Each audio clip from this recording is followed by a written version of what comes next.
Hi, and welcome to this webinar about Zero Trust. I'm Shelley Hill, and I'm the pre-sales technical consultant working for Identity Experts. Today, I'm going to be talking about the Zero Trust model and how to get started on the journey towards achieving Zero Trust within your organization. But first of all, what is Zero Trust?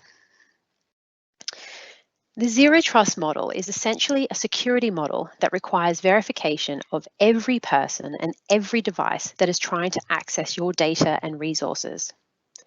We no longer have physical walls and boundaries to protect our assets and data.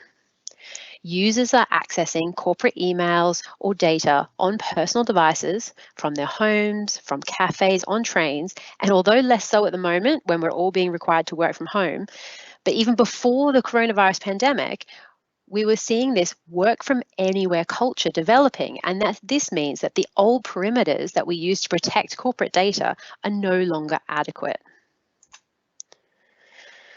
The Zero Trust model means that you want to verify every request for access.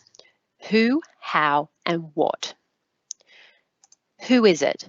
Confirm the identity of the person. How are they trying to get access? Is the device they're using compliant? What are they trying to access? What is the resource, the data, application, workload? What's the sensitivity of what they are trying to access? Then we want to grant the access with the least amount of privilege. We want them to have access with what's required. And then over all of that is the audit trail, the monitoring and visibility of the sessions that are being granted. Now, perimeter defense alone is no longer an effective strategy. The Zero Trust model assumes that your organization has been breached, so you need to implement methods that localize and isolate any threats. The most common attacks today are phishing, and as well as email phishing, that includes vishing or voice phishing, and smishing, that's SMS phishing. Ransomware, DDoS attacks, and then attack vectors that result in malware infection. So what are the elements of the Zero Trust model that help us to defend against these? A breached identity provides hackers with a pot of gold in terms of your IP and assets, which is why security controls on our identities are now so important. Assuming we've been breached, we can no longer trust identities even if they are inside our physical boundaries. We need to assume that every identity is compromised. So the first thing we'd want to do is assess what state our identities are in. Do your users have a single username and password to manage, or are they using disparate applications with multiple passwords and sign-in methods? Not only is that not a positive user experience, but it's added risk of poor password hygiene and practices. Consolidating user accounts into a single identity with a strong password and multi-factor authentication, or even better, go passwordless, can really help in not only a better experience for the user, but securing the identity. Now, have you disabled legacy authentication? And can you prevent permission amassing by dynamically assigning access? Automating your join and move a leaver processes ensures that the identity lifecycle is complete and doesn't rely on manual intervention.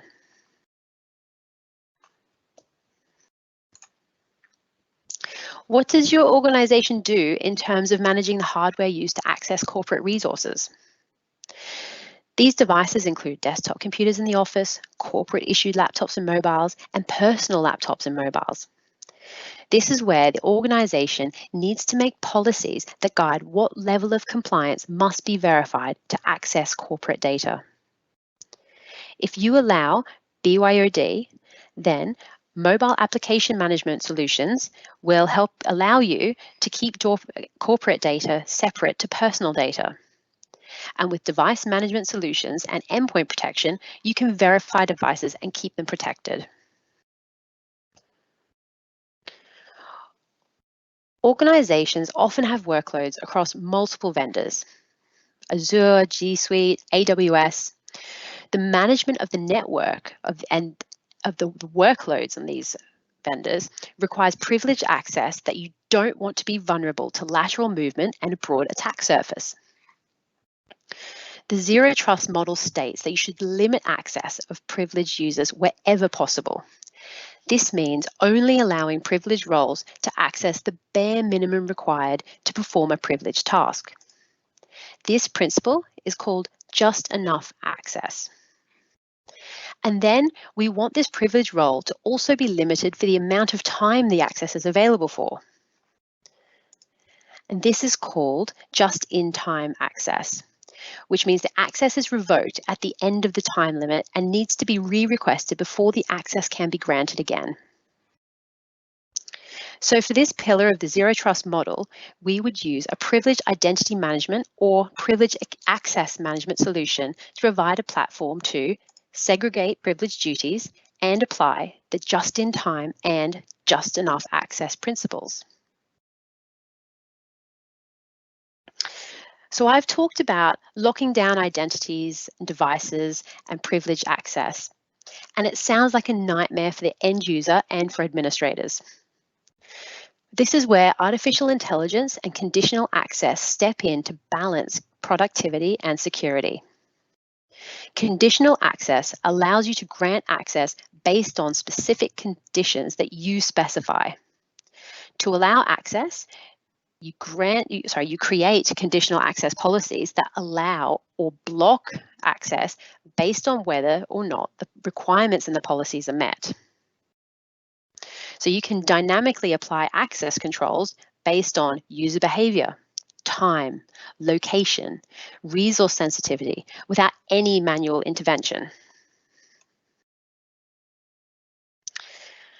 Okay, so we need to monitor all of these transactions for all your workloads and networks.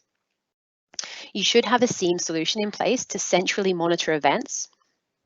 And we need to provide auditable records so that they can be traced in order to investigate an event in the future.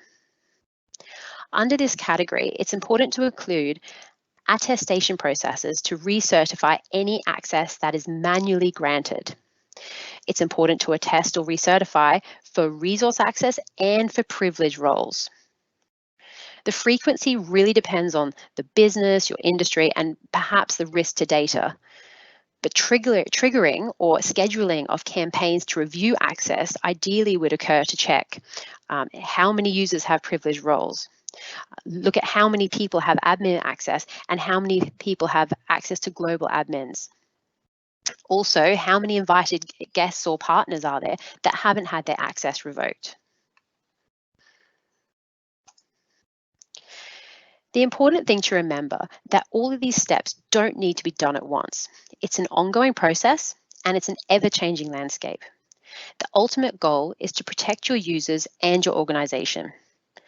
The journey for every organization will look different depending on what security practices are already in place, the maturity of the identity governance, and the vulnerabilities of the business. So what should you do? Initially, discover. Document the current state. Identify the areas that are most vulnerable. Document the maturity of your identities and their life cycle. Then define a strategy. Now, this will look like short, medium, and long-term steps. Are there quick wins? Low user impact changes, perhaps changes that are low or no cost. Look at where you are most vulnerable. And then what are the large impact, big wins that will push you further towards that zero trust model, but that might require significant business investment or buy-in? For most organizations, that would start with a concerted effort of consolidating your identities, because identities are the new control plane for access to resource and data. Then implementation. Start to implement the processes as per your strategy. Where possible, convey the tangible benefits or progress to users and key stakeholders. It's important that any pilots that you run include a variety of users across the business to get a true idea of the user impact and the re-education that may be required. And then we're on to review. What has been achieved? What has been successful? And then back to the start again, back to discovery to identify your new current state.